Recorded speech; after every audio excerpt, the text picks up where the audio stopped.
Switzerland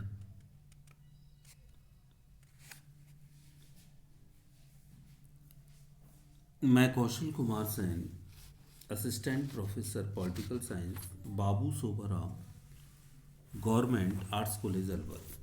आज हम Switzerland के संविधान और वहाँ की विभिन्न संस्थाओं का अध्ययन करेंगे। सबसे पहले हम स्विट्ज़रलैंड की जनरल बैकग्राउंड का अध्ययन करेंगे, जिसमें स्विट्ज़रलैंड के का सामान्य परिचय अर्थात उसकी भौगोलिक, राजनीतिक, सामाजिक स्थिति आदि का अध्ययन करेंगे। स्विट्ज़रलैंड यूरोप महाद्वीप के मध्य में स्थित है, इसलिए यूरोप का भौगोलिक केंद्र कहा जाता है। स्विट्ज़रलैंड का परंपरागत नाम हेलवेटिया है। इसका क्षेत्रफल 15,941 वर्ग मील है और भारत के केरल राज्य के बराबर है। 2/3 भाग पर्वतीय है और 1/3 भाग कृषि योग्य है, किंतु यह सैलानियों का स्वर्ग है। यहाँ अत्यधिक धनिक वर्ग व निर्धन वर्ग का अभाव है और मध्यम वर्ग की प्रधानता है, इसलिए यहाँ राजनीतिक स्थिरता विद्यमान है। इसकी सीमा पर कोई समुद्र नहीं है। पूर्वी सीमा पर ऑस्ट्रिया, पश्चिमी सीमा पर फ्रांस, उत्तरी सीमा पर जर्मनी और दक्षिणी सीमा पर इटली है। इसकी राजधानी बर्न है। यहाँ जर्मन, फ्रांस, इटालियन जाति की बड़ी संख्या है तथा 1% और रोमांच जाति के लोग हैं। स्विस नागरिकों का जीवन दर्शन उदारवादी विचारधारा पर आधारित है, इसलिए वहाँ लोकतांत्रिक गणराज्य एवं संघात्मक व्यवस्था है, किंतु वहाँ शक्तियों का पृथक्करण नहीं है, क्योंकि राजसत्ता का वास्तविक स्रोत तो जनता है। राजसत्ता पर पूर्ण व अंतिम स्वामित्व भी जनता को प्राप्त है। वहाँ प्रत्यक्ष लोकतंत्र है, इसलिए स्विट्ज़रलैंड प्रत्यक्ष प्रजातंत्र की प्रयोगशाला है। यह अंतर्राष्ट्रीय राजनीति में एक तटस्थ राज्य है। इसी वजह से वहाँ अंतर्राष्ट्रीय श्रम संगठन, यूनेस्को, अंतर्राष्ट्रीय स्वास्थ्य संगठन आदि स्थित है। इस प्रकार यह स्विट्ज़रलैंड की सामान्य परिचय हुआ, जिसके अंतर्गत हमने इसका क्षेत्रफल अर्थात क्षेत्रफल की दृष्टि से स्विट्ज़रलैंड 15,941 वर्ग मील है, जिसका क्षेत्रफल हमारे केरल राज्य के बराबर है। अर्थात ये क्षेत्रफल की दृष्टि से भी एक छोटा राज्य है। परंपरागत नाम इसका हेलवेटिया है और यह यूरोप महाद्वीप के केंद्र में स्थित होने के कारण इसे यूरोप का केंद्र कहा जाता है। यह चारों ओर से शक्तिशाली राज्यों से घिरा हुआ है। इसके पूर्व में ऑस्ट्रिया, पश्चिम में फ्रांस, उत्तर में जर्मनी और दक्षिण में इटली है। इसलिए यह अंतर्राष्ट्रीय राजनीति में एक तटस्थ राज्य की भूमिका निभाता है। यहाँ का ज़्यादातर क्षेत्रफल पर्वतीय है और 1/3 क्षेत्रफल कृषि योग्य है। अतः ये विश्व में अत्यधिक खूबसूरत देश है और यहाँ का मुख्य व्यवसाय पर्यटन है, इसलिए सैलानियों का स्वर्ग कहा जाता है। अंतर्राष्ट्रीय राजनीति में तटस्थ राज्य होने की वजह से यहाँ संयुक्त राष्ट्र संघ की अनेक एजेंसियाँ स्थित हैं, अनेक एजेंसियाँ अभिकरण स्थित हैं, जिनमें अंतर्राष्ट्रीय श्रम संगठन, यूनेस्को, अंतर्राष्ट्रीय स्वास्थ्य संगठन आदि। इस प्रकार इस परिचय से हमें विदित होता है कि स्विट्जरलैंड एक उदारवादी राज्य है, अंतर्राष्ट्रीय राजनीति में एक तटस्थ राज्य है। यह चारों ओर से शक्तिशाली राष्ट्रों से घिरा हुआ है, क्षेत्रफल की दृष्टि से छोटा राज्य है, इसलिए यहाँ प्रत्यक्ष प्रजातंत्र है और इसे प्रत्यक्ष प्रजातंत्र की प्रयोगशाला कहा जाता है। इस देश में जर्मन, फ्रांस, इटालियन जाति के लोग, भाषा बोलने वाले या जाति के लोग रहते हैं।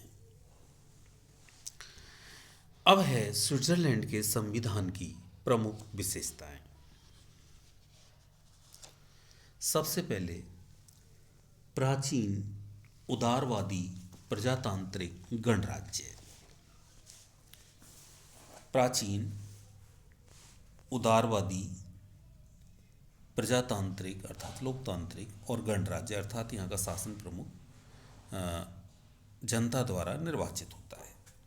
तो स्विस संविधान का आधार यह विचारधारा है कि व्यक्ति स्वयं साध्य है और राज्य एवं समाज एक साधन मात्र है। इसलिए स्विस संविधान लोक प्रभुत्व को मानता है और कानून निर्माण के क्षेत्र में जनता को वास्तविक अधिकार प्रदान करता है। वहाँ के शासन का सर्वोच्च अधिकारी जनता द्वारा निर्वाचित होता है, इसलिए ये गणराज्य जहाँ का शासन का सर्वोच्च अधिकारी अर्थात राज्याध्यक्ष जनता द्वारा निर्वाचित होता है, उसे गणराज्य बोला जाता है। तो स्विट्जरलैंड एक गणराज्य भी है, लोकतांत्रिक राज्य के साथ साथ।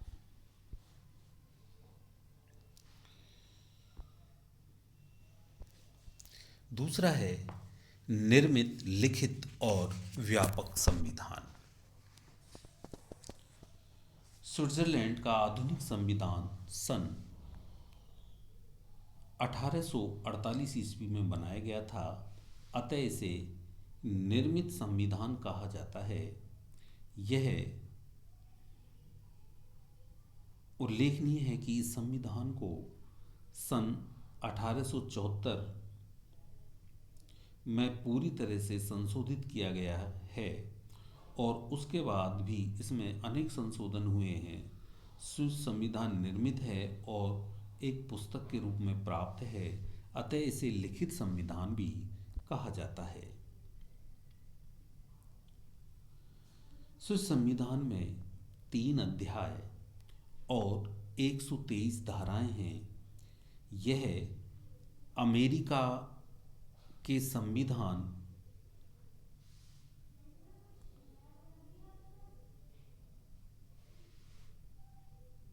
अमेरिकी संविधान से बड़ा व विस्तृत है। इसका कारण यह है कि स्विस संविधान में न केवल संवैधानिक महत्व की अपितु सामान्य प्रकार की बातें भी दे दी गई हैं। तीसरा है कठोर संविधान। कठोर संविधान, जैसा विद्यार्थी जानते हैं, उस संविधान को बोला जाता है जिसमें आसानी से अर्थात साधारण बहुमत से संवैधानिक संशोधन नहीं हो सकता है। उसके लिए कठोर बहुमत की आवश्यकता होती है। तो स्विट्जरलैंड का संविधान एक कठोर संविधान है। स्विस संविधान में संशोधन के लिए अपनाई जाने वाली प्रक्रिया साधारण कानून निर्माण की प्रक्रिया से भिन्न है, अतः इस संविधान को कठोर संविधान कहा जाता है। संघीय सभा या 50,000 मतदाताओं द्वारा संशोधन का प्रस्ताव पेश किया जा सकता है, किंतु दोनों ही स्थितियों में संशोधन तभी स्वीकार किया जा सकता है जब उसे मतदाताओं के बहुमत के साथ ही सभी कैंटनों के बहुमत द्वारा स्वीकार कर लिया जाए। स्विस संविधान की संशोधन प्रक्रिया के कठोर होने के कारण उससे उसके संघात्मक स्वरूप की रक्षा में मदद मिलती है। अगला है स्विस संविधान संघात्मक है। स्विट्जरलैंड में प्रत्यक्ष प्रजातंत्र पाया जाता है। इसका अर्थ है कि वहाँ जनता प्रत्यक्ष रूप से शासन कार्यों में अपनी भागीदारी रखती है। विद्यार्थी याद रखेंगे कि लोकतंत्र दो प्रकार के होते हैं, प्रत्यक्ष लोकतंत्र और अप्रत्यक्ष लोकतंत्र। वर्तमान के बड़े विशाल राज्यों में अप्रत्यक्ष लोकतंत्र पाया जाता है। प्रत्यक्ष लोकतंत्र से तात्पर्य कि जनता के प्रतिनिधि शासन करते हैं, मतलब जनता सीधी शासन संस्थाओं में नहीं बैठती, अर्थात अपने लिए कानूनों का निर्माण नहीं करती, बल्कि जनता द्वारा निर्वाचित प्रतिनिधि ये कार्य करते हैं। किंतु प्रत्यक्ष प्रजातंत्र में स्वयं जनता शासन में बैठती है या प्रत्यक्ष प्रजातंत्र के साधनों के द्वारा वह कानून निर्माण की प्रक्रिया पर पूरा नियंत्रण रखती है। तो स्विट्जरलैंड में एक छोटा राज्य है, इसलिए वहाँ प्रत्यक्ष प्रजातंत्र पाया जाता है। इसका अर्थ है कि वहाँ जनता प्रत्यक्ष रूप से शासन कार्यों में अपनी भागीदारी रखती है। इसके दो रूप हैं, शुद्ध प्रत्यक्ष प्रजातंत्र, अर्थात शुद्ध प्रत्यक्ष प्रजातंत्र का तात्पर्य है कि जनता सीधे प्रारंभिक सभा अर्थात सभा में बैठती है और अपने लिए कानूनों का निर्माण करती है। सभा से बाहर निकलने के बाद वो नागरिक बन जाते हैं और नागरिक के रूप में अपने द्वारा सभा के अंदर बैठ के बनाए गए कानूनों का पालन करते हैं। तो ऐसे लोकतंत्र को शुद्ध प्रत्यक्ष लोकतंत्र कहा जाता है, जो स्विट्जरलैंड के एक पूर्ण कैंटन गिलेरस तथा 4 अर्ध कैंटनों ओबवाल्डेन, निडवाल्डेन, इनर अपेंजल तथा आउटर अपेंजल में जनता जनसभाओं अर्थात जिसे लैंड्सजीमेंट्स या प्रारंभिक सभा कहते हैं के द्वारा प्रभुसत्ता का खुद उपयोग करती है, अर्थात जनता खुद सभा में बैठती है, अपने लिए कानून बनाती है और बाहर निकल के नागरिक के रूप में उन कानूनों का पालन करती है। दूसरा है उपकरणों के माध्यम से प्रत्यक्ष प्रजातंत्र। दूसरा जो तरीका है ये ऐसा तरीका है जिसमें जनता खुद तो शासन में नहीं बैठती, लेकिन प्रत्यक्ष प्रजातंत्र के कुछ साधन हैं जिन्हें आरंभक, लोक निर्णय और प्रत्यावर्तन कहते हैं। कि इन साधनों के माध्यम से जनता कानून निर्माण, यद्यपि शासन में बैठते जनता द्वारा चुने हुए प्रतिनिधि हैं, लेकिन जनता इन साधनों को अपनाती है। अर्थात आरंभ का मतलब है कि जनता खुद आरंभ करती है कि ये कानून बनाए जाएं। जनता की एक बड़ी मतदाताओं का एक समूह यदि मांग करे कि इस प्रकार के कानून को बनाया जाना चाहिए, तो वहाँ की जो सभा है वो उसी प्रकार के कानूनों का निर्माण करती है। दूसरा है लोक निर्णय, अर्थात यदि कोई कानून मान लो व्यवस्थापिका द्वारा बनाया जा रहा है तो उसे बनाने के बाद जनता के लिए रखा जाएगा, लोक निर्णय के लिए। जनता उस पर अपना मत प्रकट करेगी। यदि जनता का एक भाग स्वीकार करता है तो वो कानून बनेगा, अन्यथा नहीं बनेगा। तीसरा प्रत्यावर्तन, जिसका तात्पर्य है यदि जनता का चुना हुआ प्रतिनिधि जनता की अपेक्षा के अनुसार कार्य नहीं करता तो जनता को यह अधिकार है कि वह इस प्रतिनिधि को बुला ले और उसकी जगह दूसरा नया प्रतिनिधि चुनकर भेज दे। तो इस प्रकार ये प्रत्यक्ष प्रजातंत्र, जहाँ जनता सीधे शासन में नहीं बैठ सकती, वहाँ प्रत्यक्ष प्रजातंत्र के इन साधनों को अपनाकर जो अप्रत्यक्ष प्रजातंत्र है उसे प्रत्यक्ष प्रजातंत्र में बदल दिया जाता है। इस प्रकार यह 18 पूर्ण कैंटनों व 2 अर्ध कैंटनों तथा केंद्र में शासन कार्य जनता के प्रतिनिधियों द्वारा किया जाता है। इस प्रकार इन क्षेत्रों में अप्रत्यक्ष प्रजातंत्र पाया जाता है, किंतु यहाँ अप्रत्यक्ष प्रजातंत्र के दोषों को सीमित करने के लिए और शासन को जनता की इच्छा के अनुसार चलाने के लिए प्रत्यक्ष प्रजातंत्र के उपकरणों को काम में लाया जाता है।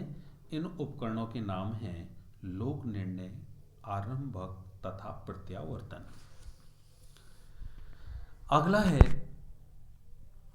अनोखी कार्यपालिका।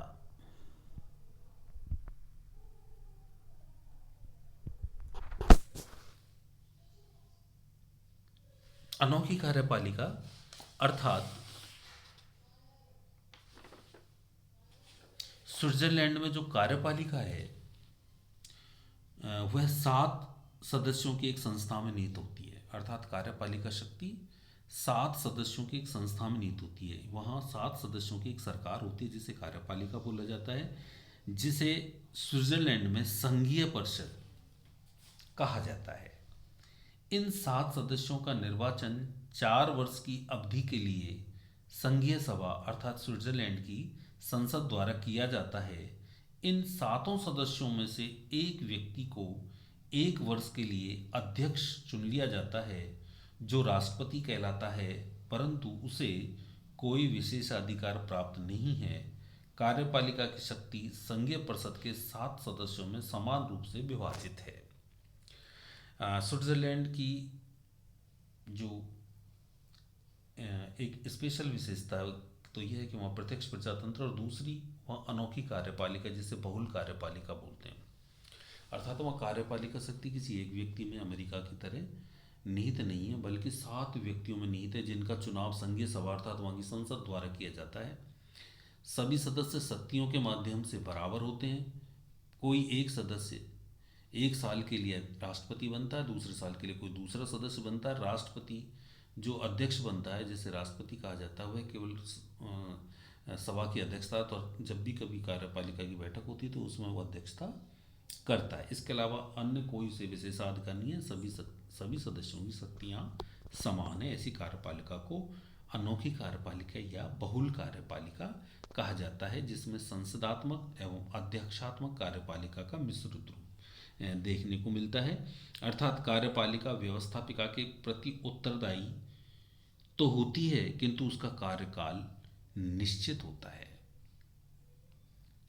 जैसे संसदात्मक, क्योंकि निर्माण संसदात्मक कार्य संसद से होता है, इसलिए कार्यपालिका के संसद के प्रति उत्तरदायी तो है, किंतु उसका कार्यकाल निश्चित है।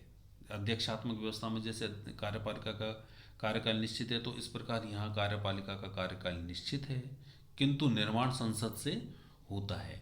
तो इस प्रकार यहाँ संसदात्मक एवं अध्यक्षात्मक कार्यपालिका के गुणों का मिश्रित रूप दिखाई देता है। अगला है व्यवस्थापिका के दोनों सदनों को समान अधिकार प्राप्त हैं। व्यवस्थापिका के प्रथम सदन को राष्ट्रीय परिषद लोकप्रिय सदन है ये, अर्थात जनता का सदन है, जिसे और द्वितीय सदन को राज्य परिषद, प्रथम सदन को राष्ट्रीय परिषद जिसे राष्ट्रीय सभा भी कह सकते हैं, और द्वितीय सदन को राज्य परिषद जिसे राज्यसभा कहा जाता है। अधिकार एवं शक्तियों की दृष्टि से दोनों सदनों की समानता स्विस संविधान की अनूठी विशेषता है। अगला है न्यायपालिका से संबंधित शक्तियां। जहां पहला प्रशासनिक कानून पर आधारित न्यायपालिका।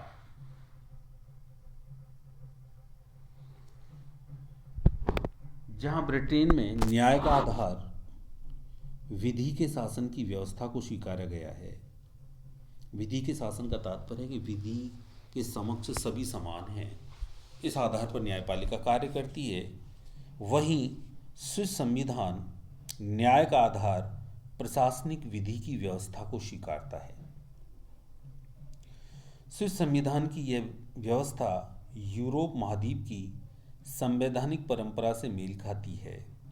इस प्रशासनिक विधि की व्यवस्था के अनुसार स्विट्जरलैंड में साधारण नागरिकों के लिए तथा सरकार के प्रशासनिक कर्मचारियों के लिए अलग अलग न्यायालयों की स्थापना की गई है। अर्थात सरकारी कर्मचारियों के लिए अलग और साधारण नागरिकों के लिए अलग न्यायालय की स्थापना की गई है।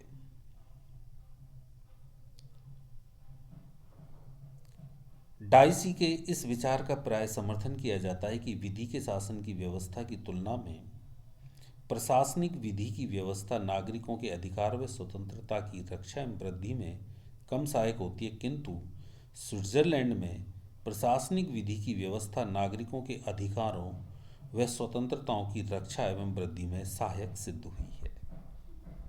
दूसरा है,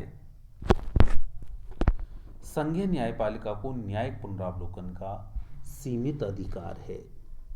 उसे केवल कैंटनों की व्यवस्थापिका द्वारा बनाए गए कानूनों को अवैध घोषित करने का अधिकार है, न कि संघीय व्यवस्थापिका के कानूनों को। अगला है धर्मनिरपेक्ष राज्य।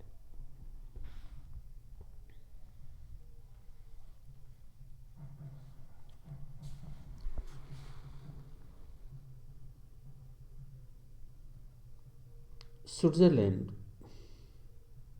स्विस संविधान में स्पष्ट रूप से इसकी घोषणा नहीं की गई है, किंतु कुछ अनुच्छेद स्विस राज्य व्यवस्था को धर्मनिरपेक्ष घोषित करते हैं, परंतु अनुच्छेद 51 के द्वारा जीसस पंथ तथा इससे संबंधित संस्थाओं पर प्रतिबंध लगाया गया है।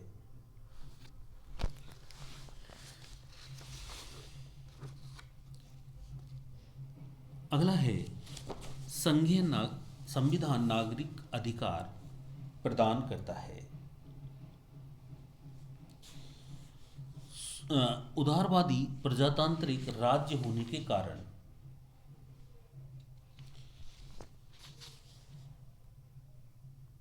यह नागरिकों को नागरिक अधिकार प्रदान करता है।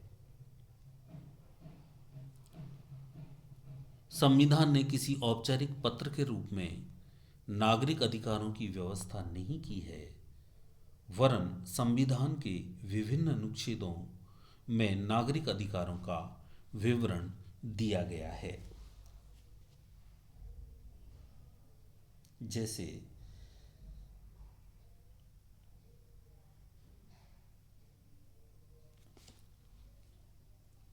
अब है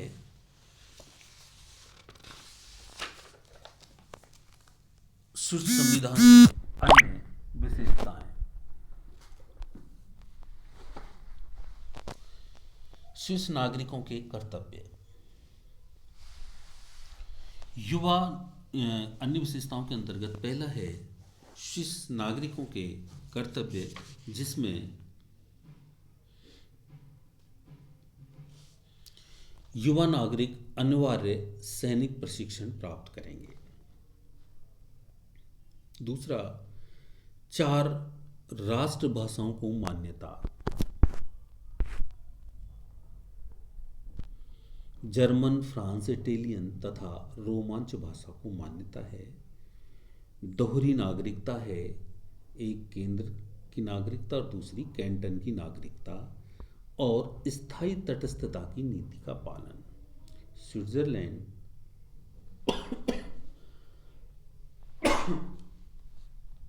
अंतर्राष्ट्रीय राजनीति में स्थायी तटस्थता की नीति का पालन करता है। स्विट्जरलैंड ने स्थायी तटस्थता की नीति के आधार पर अपने विदेश संबंधों के संचालन की एक लंबी तथा सतत परंपरा विकसित की है। वर्तमान संविधान ने इस परंपरा को संविधान का लिखित अंग बनाया है तथा तटस्थता की नीति का पूर्ण दृढ़ता से पालन किया है। स्विट्जरलैंड संयुक्त राष्ट्र संघ का सदस्य इस शर्त पर बना है कि इस संघ ने उसे स्थायी तटस्थ राज्य के रूप में अपनी स्वीकृति प्रदान की है। स्थायी तटस्थता की नीति के कारण स्विट्जरलैंड यूरोपीय राज्यों के बीच हुए 2 विश्व युद्धों से स्वयं को अलग रख सका है और अमेरिका व सोवियत संघ के बीच चले लंबे शीत युद्ध के झंझावातों से भी स्वयं को मुक्त रख सका है।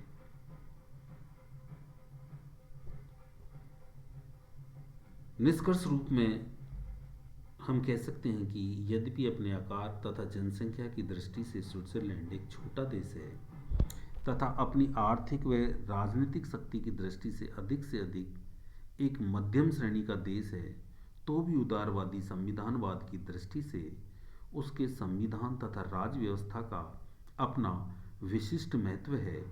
इंग्लैंड व अमेरिका के संविधान उदारवादी दर्शन पर आधारित हैं और वे क्रमशः संसदात्मक राज्य व्यवस्था तथा अध्यक्षात्मक राज्य व्यवस्था को अपने प्रतिमानों